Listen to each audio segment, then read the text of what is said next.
오늘 하나님 말씀 누가복음 15장 17절로 24절까지 교독합니다. 이에 스스로 돌이켜 가로되 내 아버지에게는 양식이 풍족한 품꾼이 얼마나 많은고 나는 여기서 줄여 죽는구나.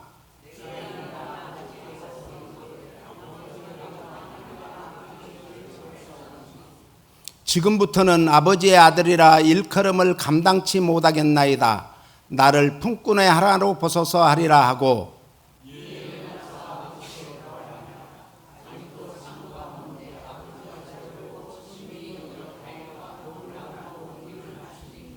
아들이 가로되 아버지여 내가 하늘과 아버지께 죄를 얻었사오니 지금부터는 아버지의 아들이라 일컬음을 감당치 못하겠나이다 하나 아버지는 종들에게 이르되 제일 좋은 옷을 내어다가 입히고 손에 가락지를 끼우고 발에 신을 신기라. 아멘. 그리고 살진 송아지를 끌어다가 잡으라. 내가 먹고 즐기자. 이 내 아들은 죽었다가 다시 살아났으며 내가 잃었다가 다시 얻었노라 하니 저희가 즐거워하더라. 아멘. 아멘. 오늘은 아버지 주일입니다. 이채 아버지의 눈물이 꼭 저한테 하는 것 같아요. 미국에서 어머니 날을 창시하신 분이 애나 잘비스라는 여인입니다. 그런데 워싱턴주 스포켄의 교회에서 어머니 날 설교를 듣던 중에 1909년에 소노라 스미트라는 여인이 의해서 아버지 날이 창시되었습니다. 어머니가 6번째 출산하던 중에 사망을 합니다. 그래서 아버지는 강보에 쌓인 그 아기를 안고 또 5명의 자녀들을 올망졸망 이끌고 시골로 내려가게 됩니다. 그때부터 이제 갖은 고난, 어려움, 참 모든 것을 참으면서 홀로 6남매를 잘 키웠습니다. 처음에는 6월 5일이 자기 아버지의 기일이어가지고 그날로 정하려고 했는데 너무 촉박해서 6월 19일로 정한 것이 시작이 되었습니다. 그 후에 여러 가지 이유로 반대가 많아 어려움이 있었지만 윌슨 대통령이 제안하게 되었고 1966년 존슨 대통령이 6월 셋째 주일 일요일을 아버지 날로 선포했던 것입니다. 그 후 최종적으로 1972년 닉슨 대통령이 공식 국가의 날로 대통령 포고를 되었습니다. 자녀와 가정과 사회를 위해 헌신한 아버지를 우리는 축복해야 될 줄로 믿습니다. 감사해야 될 줄로 믿습니다. 잘 공경해야 될 줄로 믿습니다. 모든 헌신했던 아버지를 이제 축하해주고 공경하는 그 뿌리가 성경에서 비록되었어요. 그러므로 우리는 아버지를 축복하면 반드시 복을 받는다는 것이 성경의 말씀임을 믿으시기 바랍니다. 창세기 12장 3절에 보니까 같이 읽습니다. 너를 축복하는 자에게는 내가 복을 내리고 너를 저주하는 자에게는 내가 저주하리니 땅의 모든 족속이 너로 말미암아 복을 얻을 것이니라 하신지라. 아멘. 하나님께서는 아브라함을 축복한 자를 축복하고 저주한 자를 저주한다고 합니다. 아브라함은 열국의 아버지라는 뜻입니다. 오늘 우리의 아버지를 우리가 축복하면은 우리가 복을 받고 우리의 아버지를 존경하면 우리가 공경함을 받게 된다는 말씀입니다. 또 22장 18절에 보니까 18절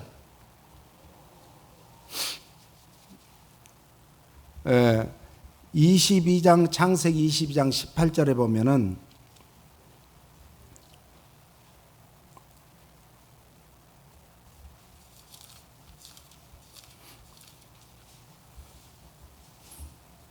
또 내 씨로 말미암아 천하 만민이 복을 받으리라. 이는 내가 나의 말을 준행하였음이니라 하셨다 하니라.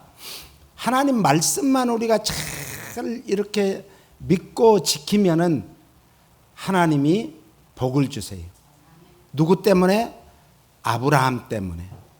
그래서 이 믿음의 조상들은 아브라함의 하나님, 이삭의 하나님, 야곱의 하나님, 요셉의 하나님으로 이어가면서 복의 복을 받게 됩니다. 하나님께서는 온 우주 만물을 창조하시고 이제 아담에게 축복해 주세요. 생육하고 번성하고 땅에 충만하고 이 땅을 정복하고 다스리는 복을 주셨습니다. 그리고 최고의 환경과 상황과 여건을 만드신 다음에 그것이 뭔가 에덴 동산이에요. 그런데 우리는 그 행복한 동산, 기쁨의 동산에서 마음껏 누리며 살아야 되는데 그걸 빼앗기고 잃어버렸어요. 뭐 때문에? 창세기 22장 18절 말씀과 같이 하나님의 말씀을 지켜야 되는데 지키지 않았기 때문이에요. 오늘 우리는 우리의 후손들에게 무엇을 남겨주시겠습니까? 어떤 유산을 물려주기 원하십니까? 성실하게 열심히 사는 모습의 유산을 물려주지 않으시겠습니까? 세상 사람들도요, 성실하고 열심히 삽니다. 이 세상에서 가장 귀한 이제 한문이 뭐냐면은 성실이에요, 성실. 이 성실은, 성실할 성자는 말씀을 이루면서 살아라 라는 거예요. 그것이 곧 열매가 되어서 우리에게 돌아온다. 하나님의 말씀에 순복하고 살면, 복종하고 살면, 지키면서 살면은 하나님이 만복의 아버지가 만복을 주실 줄로 믿습니다. 우리가 이 열심을 품고 주를 섬기라 성경은 말하는데 열심히 사는 모습은 참 아름답습니다. 어느 나라 사람이든지 인종을 초월해서 남녀노소를 초월해서 열심히 사는 모습은요 참 멋집니다. 세상을 가장 이렇게 위대하게 만든 사람들은 열심히 살았습니다. 우리도 열심히 나에게 주어진 환경에서 살아야 될 줄로 믿습니다. 그리고 믿음으로 묵묵히 기도하는 부모의 그 모습을 우리 후손들에게 물려줘야 되지 않을까요? 이 제가 읽은 낭독했던 아버지의 눈물을 보면은 참 흔들리지 않는, 어떤 환경에서도 흔들리지 않는 그 6명의 자녀들을, 그 핏덩어리를 포함해서 5명의 자녀들 앞에서 6명을 그 아버지 혼자서, 어머니가 있어도 힘든데 아버지 혼자서 길러내서 훌륭한 자녀들로 길렀다는 건 얼마나 멋진 일입니까? 그는 기도했습니다. 내가 이 어린 자식들을 어떻게 길러야 될까요? 기도했습니다. 묵묵히, 그리고 꿋꿋이 흔들리지 않고 이 자녀들을 길러야 되겠다는 그런 모습으로 살아가게 됩니다. 저희 아버지가 아들 6명에 딸 2을 낳았어요.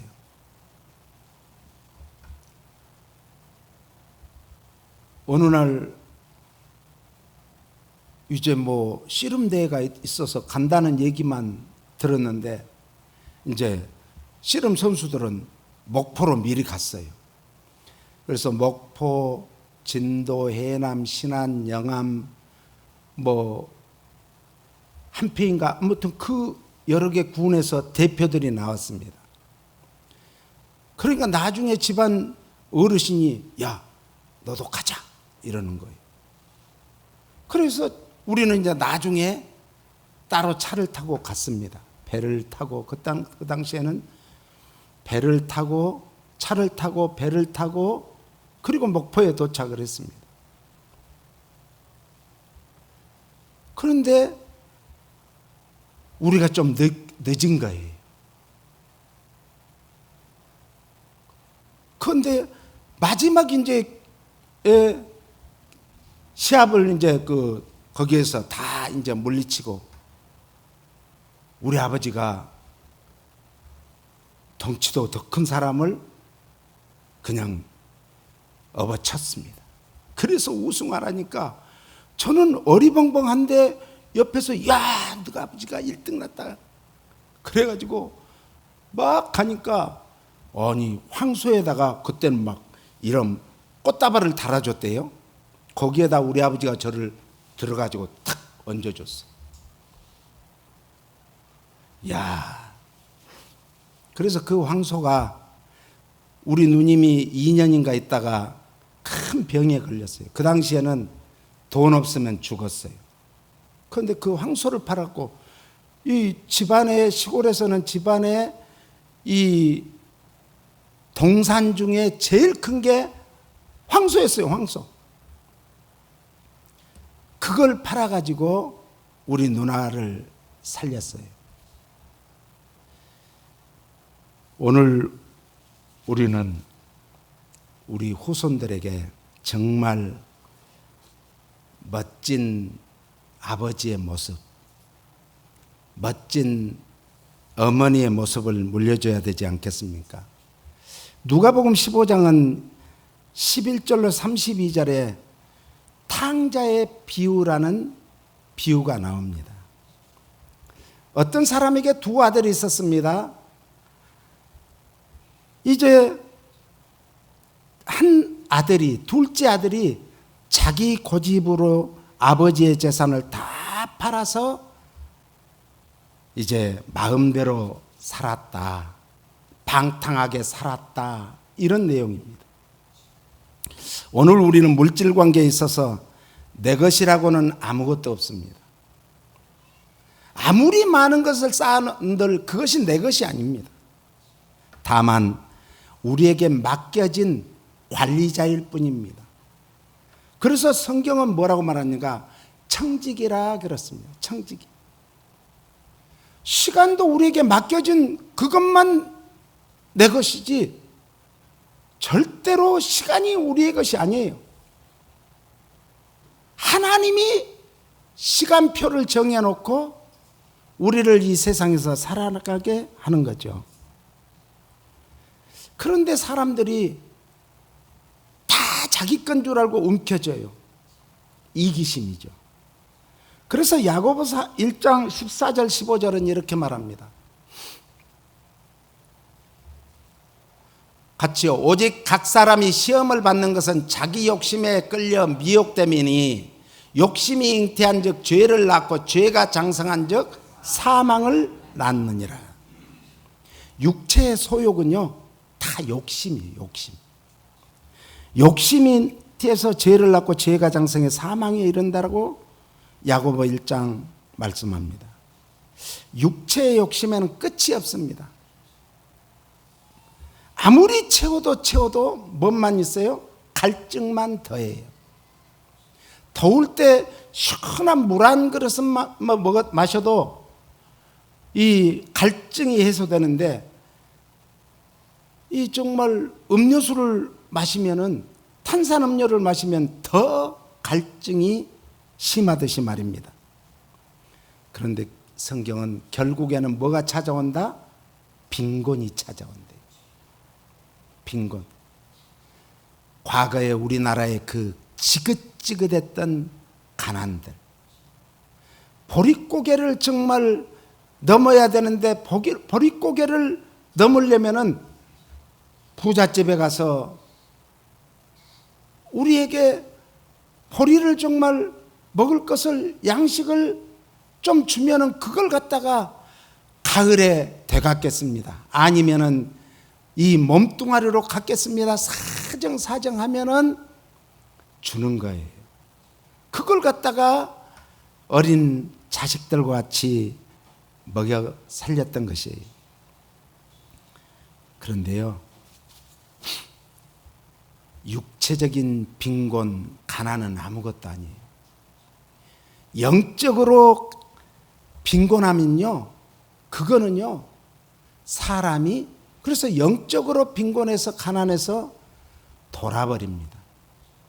요즘에 왜 이렇게 정신병 관련된 환자가 많는가? 영적으로 빈곤해서 그래요.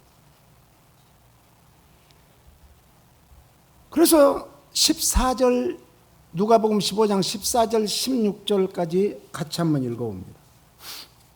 다 없이 한 후 그 나라에 크게 흉년이 들어 저가 비로소 궁핍한지라 가서 그 나라 백성 중 하나에게 붙어 사니 그가 저를 들로 보내어 돼지를 치게 하였는데 저가 돼지 먹는 쥐연 열매로 배를 채우고자 하되 주는 자가 없었더라.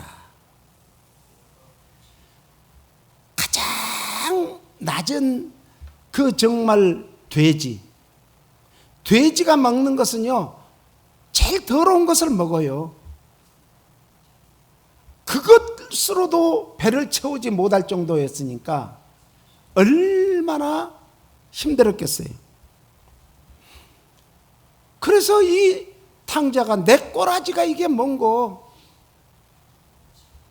자기의 비천함을 깨닫고 굶주림으로 인한 고통 중에 생각을 하게 됩니다.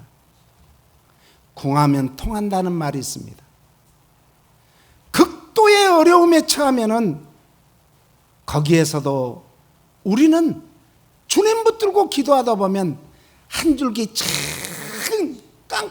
깜깜한 칠흑 같은 밤일지라도 작은 참 멀리에서 정말 초가삼간에서 이 구멍에 문구멍으로 나오는 그 작은 빛이 구세주를 만난 것 같은 것과 같이 우리는 어려움을 당해봐야 다른 사람이 어려움을 당할 때 그 어려움을 같이 공유할 수 있는 거예요. 배불러 본 사람은 배고픈 사람의 이해할 수가 없어요. 그러나 배가 고파보고 어려움을 당해본 사람은 그런 환경에 정말 처한 상대방을, 이웃을 불쌍히 긍휼히 여기고 찾아가 베풀게 되는 거예요.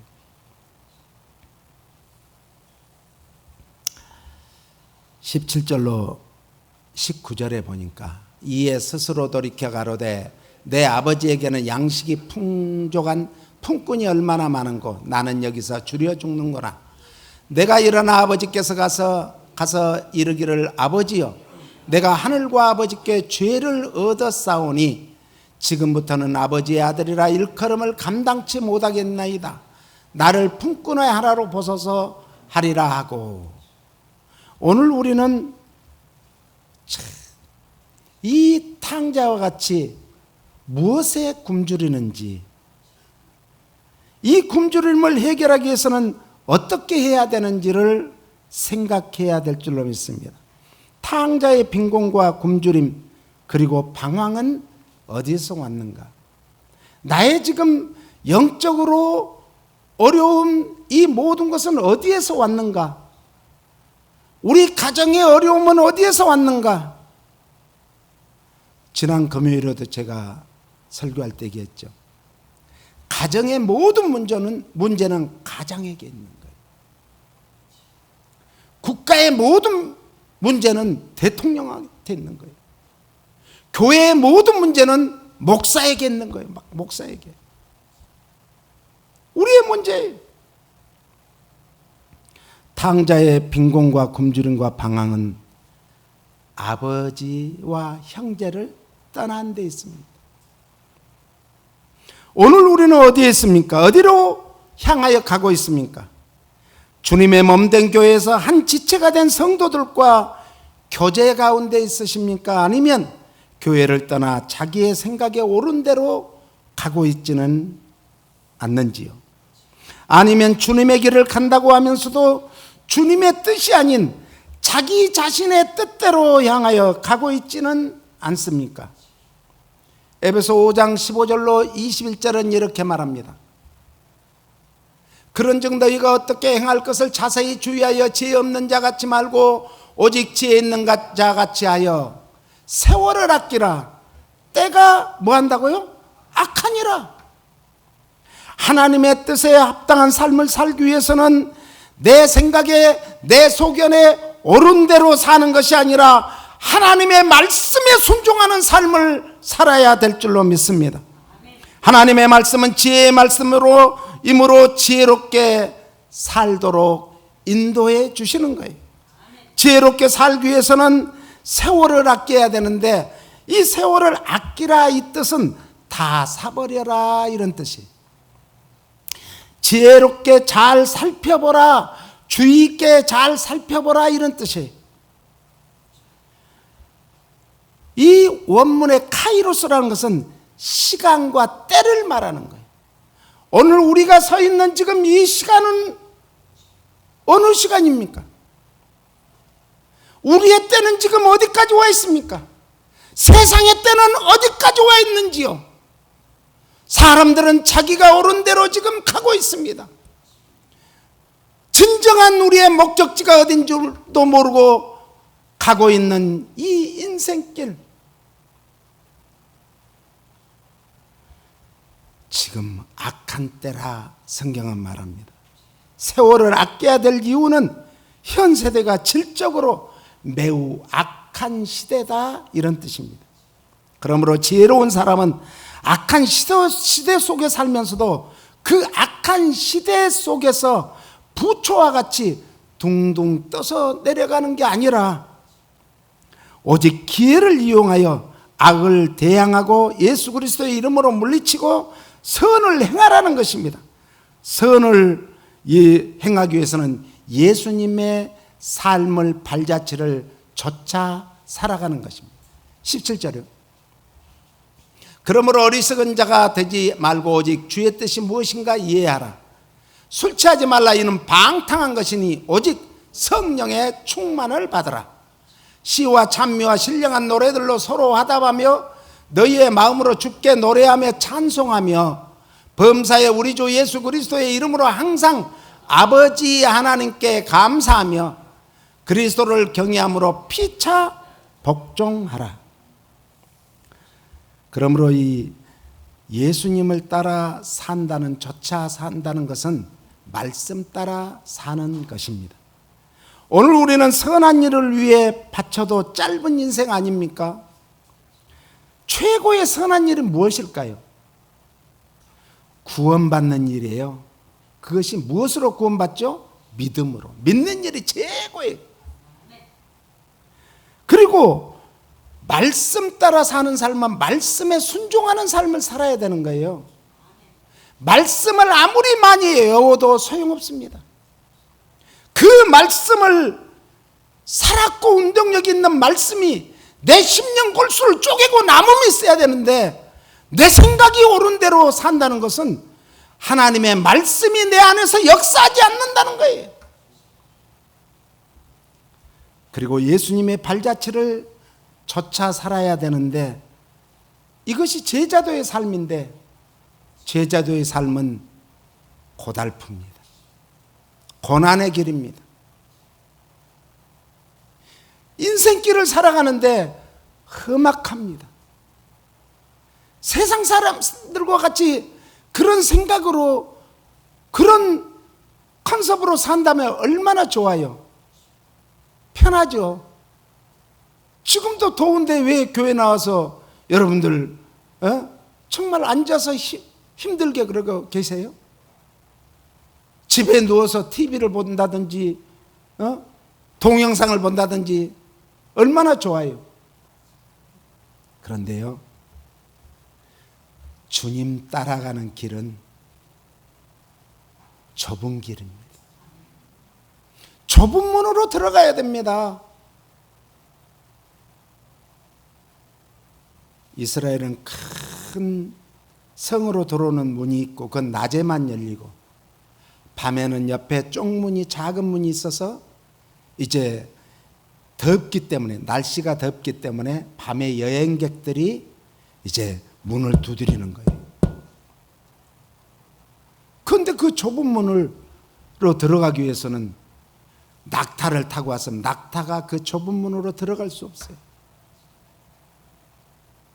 그래서 낙타를 무릎을 꿇리고 자기도 낙타에서 내려오고 억지로 앞에서 끌고 뒤에서 밀면서 겨우겨우 들어가는 거예요. 얼마나 힘들어요. 편한 길을 택하는 것은 신앙생활이 아닙니다. 고된 여러분들이 신앙생활을 하는 거예요. 세상에서 놀고 먹을 수 없잖아요. 열심히 일을 하고 그리고 주님 이 좋은 날, 복된 날, 거룩한 날, 성스러운 날, 이 주일을 또 성수해야 되니까 얼마나 힘들어요. 이것이 좁은 길이에요. 좁은 문이에요. 팬데믹 이후에 집에서 TV, 동영상으로 예배를 드리는 것, 안 드리는 것보다는 낫죠. 그러나 온전한 예배는 우리가 산 제물로 하나님 앞에 와야 됩니다. 그리고 그 제자도의 삶은 예수님이 가신 그 길을 우리도 자기에게 들려준 십자가를, 나에게 들려준 십자가를 지고 가야 됩니다. 십자가를 팽개치면은, 이 십자가를 팽개치면 가벼울 것 같죠? 시원할 것 같죠? 더 큰 십자가가 앞에서 기다리고 있습니다. 이것이 우리가 전도하고 선교해야 될 일입니다. 교회가 어려운데 왜 선교를 가냐? 아니에요. 어려울수록 선교해야 됩니다. 아무리 가뭄, 아무리 한 해가 왔어도 종자는 먹지 않습니다. 배고파도. 종자는 잘 말려서 큰 도가지에 넣어놓습니다. 봄이 되면 그것을 꺼내가지고 이제 포르말린이라는 그런 이제 농약을 타가지고 그 물에다가 집어넣습니다. 그렇게 잘 골라냈던 종자 중에도 거기에서는 또 떠오르면 그걸 이제 걷어내고 버리고 마침내 그 종자를 잘 다듬어 놓은 논에다가 뿌립니다. 보릿고개를 지나면서도 그 종자는 하나도 먹지 않습니다. 오늘 우리가 지금 보릿고개입니다. 세계적으로 지금 불경기는 보릿고개입니다. 이 보릿고개를 넘어야 됩니다. 넘는 것은 믿음밖에 없습니다. 믿음밖에 없어요. 믿음은 믿음을 받쳐주는 그 정말 믿음의 열차가 가는데 두 레일이 뭔가 말씀과 기도로 받쳐줘야 됩니다. 믿음의 열차는 말씀과 기도의 그 정말 레일을 밟고 가는 거예요.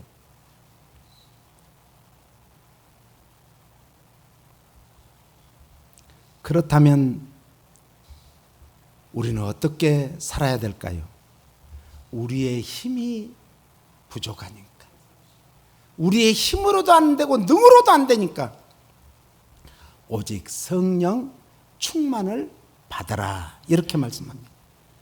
헬라어로 플레루스테라고 그러는데 현재 수동 명령형이에요. 그러니까 현재 시제를 하는 것은 계속해서 성령 충만을 받아야지 한 번 받고 마는 게 아니에요. 끊임없이 성령 충만을 받기를 간구하시기를 바랍니다. 에베소 1장 3절에 그러면 찬송하리로다 하나님 곧 우리 주 예수 그리스도의 아버지께서 그리스도 안에서 하늘에 속한 모든 신령한 복으로 우리에게 복 주시되. 할렐루야. 찬양 받으실 가치가 있는 이런 뜻이에요. 찬송하리로다. 율록의 토스라고 그러는데 성령 충만 받는 일이 찬양과 존귀와 영광을 받으실 하나님 아버지께 영광을 돌리기 위해서 그렇습니다. 오늘 우리는 성령의 기름 부심을 충만히 받으시기를 예수님 이름으로 축복합니다. 하늘의 모든 신령한 복을 그래야 받게 되는 거예요. 신령한 복 받기를 원하십니까? 그렇다면 4절로 7절에는 이렇게 말합니다. 곧 창세전에 그리스도 안에서 우리를 택하사 우리로 사랑 안에서 그 앞에 거룩하게 흠없게 하시려고 그 기쁘신 뜻대로 우리를 예정하사 예수 그리스도로 말미암아 자기의 아들들이 되게 하셨으니 이는 그의 사랑하시는 자 안에서 우리에게 거저 주시는 바 그의 은혜의 영광을 찬미하게 하려는 것이라. 우리가 그리스도 안에서 그의 은혜의 풍성함을 따라 그의 피로 말미암아 구속 곧 죄사함을 받았으니. 4절로 7절에 신령한 복이 뭔가? 신령한 복은 하나님께서 만세전에 예정해 놓으셨대요. 만세전에 여호와 일에 하나님이 준비해 놓으셨대요. 그런데 만세전에 아무리 많은 것을 준비했다 할지라도 그걸 받을 수 있는 자격 있는 자에게만 주는 거예요.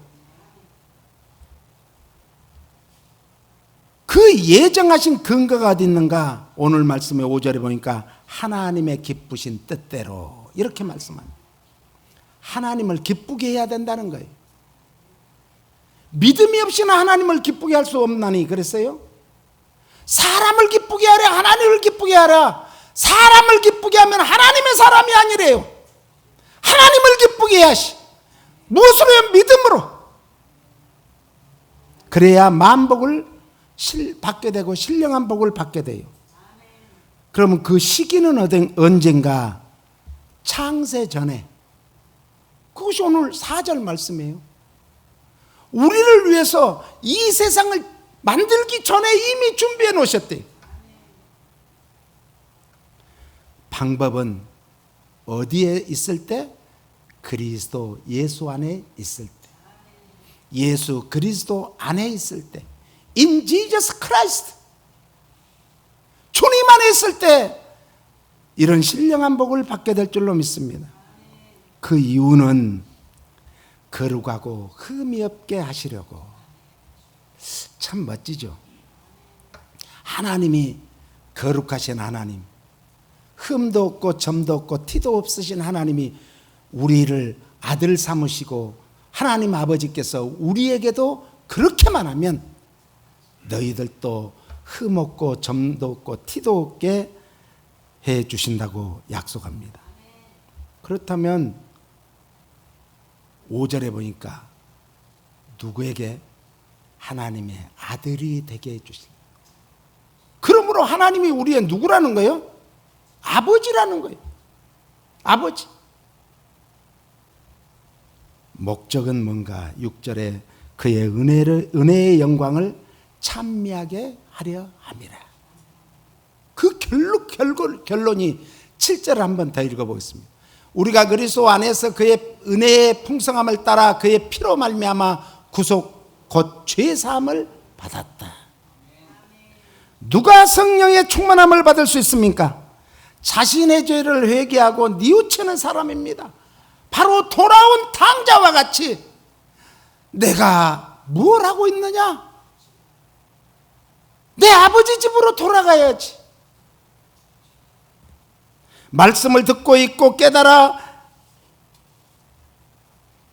그 나의 삶이 지금 내가 가는 방향이 옳다고 했는데 그게 아니었구나. 내가 똑똑한 줄 알았더니 그게 아니었구나. 그리고 180도로 돌아서는 걸 말합니다. 재산을 모두 탕진하고 돌아온 탕자를 맞이하는 아버지의 모습을 보십시오. 얼마나 자비하고 사랑이 넘치는 모습입니까? 오늘 우리에게 하나님께 나아가지 못할 어떤 죄악도 없습니다. 하나님 아버지는 용서하지 못할 죄악이 있을까요? 없습니다. 우리 찬송가 317장으로 하나님께 영광 돌립니다.